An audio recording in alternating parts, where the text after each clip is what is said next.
Moon, moon, moon. Hello and welcome to another episode of Mercurial Gems. I'm V. I'm Jen. And today we're going to be doing a little moon guide for you.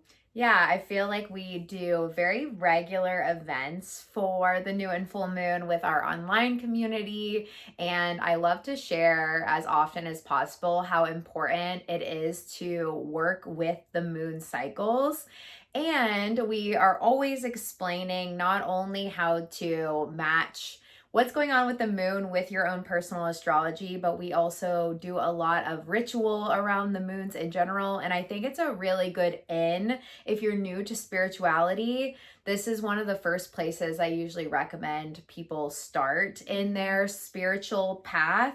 But even if you're deep in other spiritual avenues, adding in awareness of the moon and staying in connection to it, I just think is really important for us as human beings who are a part of nature. And especially if you have a bleeding body, paying attention to the moon, I think, gets even added emphasis because we follow such a similar cycle, and understanding that mirroring that we do with the moon, I think, is just really essential. I agree. Like Jen mentioned, we do a lot of new and full moon rituals with our online community, and I wanted to start off by just kind of explaining the difference between the two. So, new moons are when the moon is dark. We don't really see it in the sky, it's completely shadowed over. And spiritually speaking, new moons are a time of calling forth what you want more of in your life. It's more of a manifestation and calling in abundance kind of like energy. And then you can even add an extra layer to any moon as to whatever sign astrologically it's in. And it's important to note that the new moons are when the sun and the moon are actually together in the same sign. So you know the zodiac signs. So when the sun moves into a new sign, often the new moon is pretty soon after. So it's when the sun and moon are together. So there is multiple big planetary bodies funneling into one sign. And so that is where that comes in, that manifestation of calling in new things, setting goals, setting your intentions. It's because it's setting us up for a new cycle, and it's launching at the same energy from the sun and moon perspective. Yeah, and having that understanding of whatever sign the sun and moon are in the moment can help you call forth the energies that are more abundant to call upon at the time. And then during full moons, this is more of a release and a let go. And astrologically speaking, the sun and moon are in sister signs. And if you don't know your sister signs, we did a whole series on that. So make sure you go read up. But just for a quick recap, the sister signs are Aries, Libra, Taurus, Scorpio, Gemini, Sagittarius, Cancer, Capricorn, Leo, and Aquarius, and Virgo and Pisces. They are in opposition when they are in their sister signs like that. So instead of the energies being in sync and in unison like they are during the full moon, we're on opposite sides of the spectrum, and we're trying to find the balance between both worlds. I think of it as like two different polarities. So there is so much wisdom in learning the sister signs, but every time we have a full moon, we're getting to tune into the dualities that exist between two opposites. And the sun represents our ego identity, and the moon really represents our intuitive emotional landscape. So it makes sense that the full moons typically are when more crimes happen, there's more emotions, there is some sort of kind of purge and unsettling sort of energy, because we're having to mirror our sense of self versus our emotions and look at what exists between those and what gets in the way sometimes of us stepping into our higher evolution or higher self or path. Absolutely. You also, even for people who aren't incredibly spiritual, like even they will be like, full moon, it's a full moon. So they may not understand all the nitty gritty details, but I think as a collective, we all can like, oh, the moon's full, shit's a little crazy. And we have several apps that we will mention below that we use just to see When the new and full moons are, I highly recommend just setting reminders in your phone. We both use planners, so we always write them in our planners. And that's just really a neat practice to get into, because that's 2 times in the month that you can set to at least be intentional and reflective. And maybe your practice involves a lot more meditation and reflective check-ins, but if that is completely new, 2 times a month is a pretty low commitment. Yeah. And I think looking from new moon to new moon, which is about a month of time, is a really good way to figure out like what you want to call in between moon cycles. And the full moon's like a midway check-in for you to what is and isn't working within that. Yeah, and then that just can set you up for the whole year. It's a lot more accessible to set yourself up for 30-day goals versus always zooming out so much or looking at the entire year, because we always have a lot of energies that the universe is helping kind of cultivate within us so that we see things from different angles and perspectives. And yeah, I think even if you want to add in more magic, you can always just see what sign the moon is in. It stays in a sign every 2.5 days. It shifts.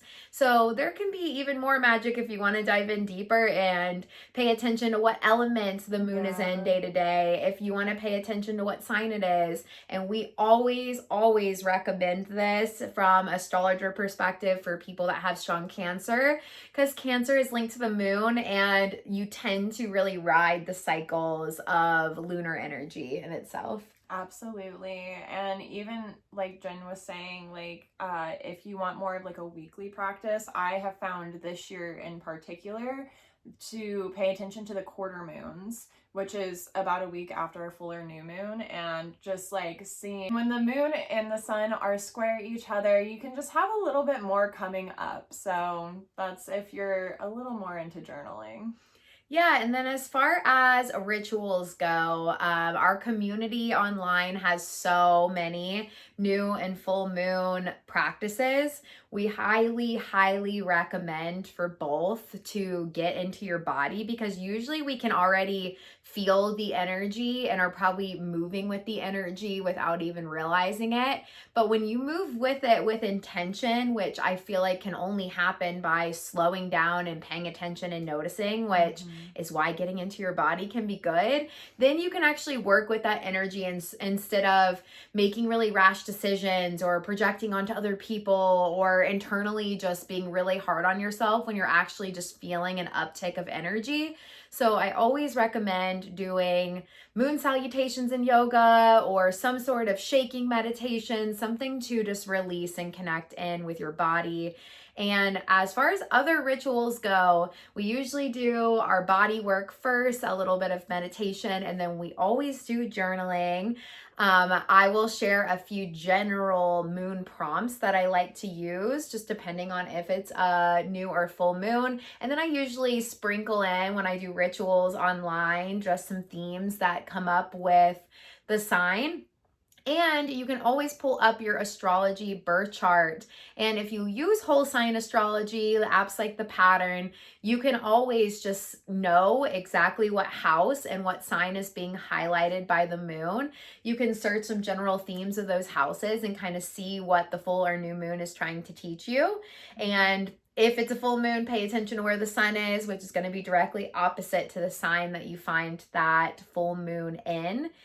And we wanted to talk a little bit about just cleansing and moon water, if you've heard of this within moon rituals, charging your crystals and some of the principles that go into that. So new moons are always the time where I like to just kind of reset my space. So I usually like to cleanse throughout the entire house. I like to open windows, get some fresh air. And cleansing also includes cleaning up our space, maybe vacuuming up any like yes, it's vacuuming your house, but it's also taking up any energies that have just dropped off of you throughout the last time you vacuumed. Mm-hmm.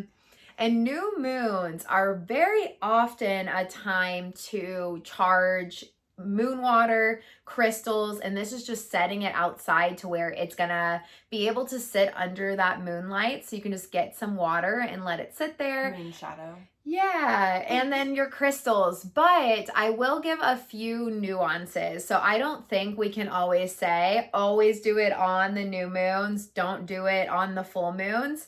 A good rule of thumb is to always check in and just see how you're feeling. And if it's a really intense feeling, you might not want to bottle it up. If it feels like life's kind of helping you in some way, it might feel still a little more charged, but you can tell your alignment is going in the direction you want it to. That might be good to harness, and that intuition first always. But I will say that the new moons typically hold energy to harness a little bit more often. Full moons with the sun and moon opposing each other can hold a little more chaos. Some people love working with chaos energy anyway, and like to capture that. I personally lean towards new moon because I like to kind of set forward motion. That feels better for me. And it also just depends on what kind of spell work you're looking to do with it. If you're trying to do something that is a little more, maybe you're trying to shake up some stagnant energy, True. you're gonna want to harness a little bit more chaos water than like if you're looking for more like chillness. Like probably during an eclipse moon we don't use that. That was going to be my next point. I would always check when the eclipse seasons are happening. I usually note this in my planner. You can set reminders because eclipses tend to be such crazy portals. I know a lot of witch practitioners that love to capture eclipse energy. The eclipse energy is chaotic, so I typically do not do crystal charging and moon charging under eclipses personally, but I know that there is many that do. I love some moon water, especially if it's a chaotic moon and I'm feeling like there's a lot of things that I am struggling to get rid of. I agree with the crystals though, personally. I just don't want that to be something that my crystals have to hold. Like, I just think having some water is never a bad thing. So the crystals going out and laying out, you have to think of those getting to not only just be in the element of nature, but be able to receive that energy. And then once the crystals are charged, you can use them deeper in meditation. You can use them for healing work on your own body, and it can hold just that extra essence of the moon to add to its potency. So yeah, I would always pull up the details of the moon. This is something you'll get better with over time as you delve into the practices. But if there's a new moon, it's not an eclipse, I would still like to kind of see what's going on in the sky before I necessarily go into charge rituals. And you don't have to charge your crystals every new and full moon. Like, we only really do it, like Jen said earlier, like when it feels good and like when it feels right here as well. And I'm looking at if the new moon has positive aspects to it. So trines, sextiles, energy that is like complementary. If you pull up whatever new moon you're going to do ritual with and it has a lot of squares and oppositions, unless, you're really trying to cultivate big change, that might not be as soothing of an energy. And we use our moon water a lot of times as sometimes a cleanse. We use it in the humidifier. We use it for our plants. We use it as offerings. Yeah, around the house. So we typically like the moon water that we use for those kind of rituals to hold like a more positive and like gentler charge to them because of the way we most commonly use it. Absolutely. So then thinking through the rituals, we talked about charging, we talked about cleansing. The one thing I wanted to add to is on full moons in particular, I usually do some kind of like bath ritual or deeper energetic cleansing for myself because the energy is usually so much more intense for me. So I love to do intentional bath, say that, with this bath, like everything that is no longer serving my energy body, I will work on removing it. I do energy work a lot more connected with full moons, and I typically usually slow down and have to notice even a little bit more than like the uppy energy that comes for me with new moons. And tacking on one more thing to ritual, I like to also, no matter if it's a full or a new moon, do a little tarot spread. You can look some up online. There's so many, or you can make up one yourself. Maybe instead of initially journaling on journal prompts, you can even pull a card per prompt and then go from there if you're like struggling a little bit. If you're someone who's trying to get a little more divination into those moon rituals, this is a good way to kind of ease yourself into doing that more frequently. Yeah, I love to ask like what my main message is for this moon, like what it's trying to show me. And we have the Moonology deck that we also like to bring out for new and full moons as well. And then another really nice thing to build a practice on, and if this is very new to you and you just mark on your calendar right now, like when that next new or full moon is, you can have a specific journal that can be for it. We love to go back and read not only the previous new or full moon, but we have like, I have years and years of full and new moon journals now. And it's really cool to start building a language with the universe on what each of the cycles is trying to teach you.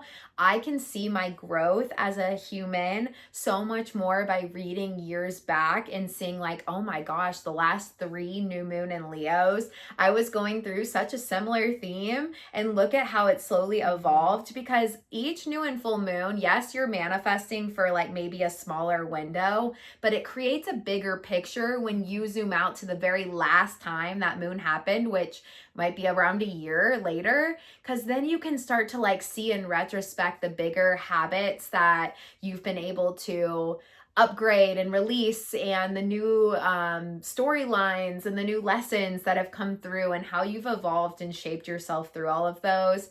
And it always brings me to tears to read my moon journals, because I have a really hard time holding time and seeing just my own evolution without those intentional check-ins. Yeah, I agree. Yeah. So we hope that this is a good guide to kind of start you off on this moon journey and work. And hopefully this can be a practice you either add or are reminded to add into your spiritual journey. Once again, still look below for some of the resources we talked about. And we offer astrology readings. You can check out our main website if you ever want a reading. I do transit and birth chart readings. So if you ever do want to know like what the next moon is teaching you, I can definitely be of assistance for that. We thank you so much for checking out our Mercurial Gems podcast, liking and subscribing. We will see you in the next episode. Bye.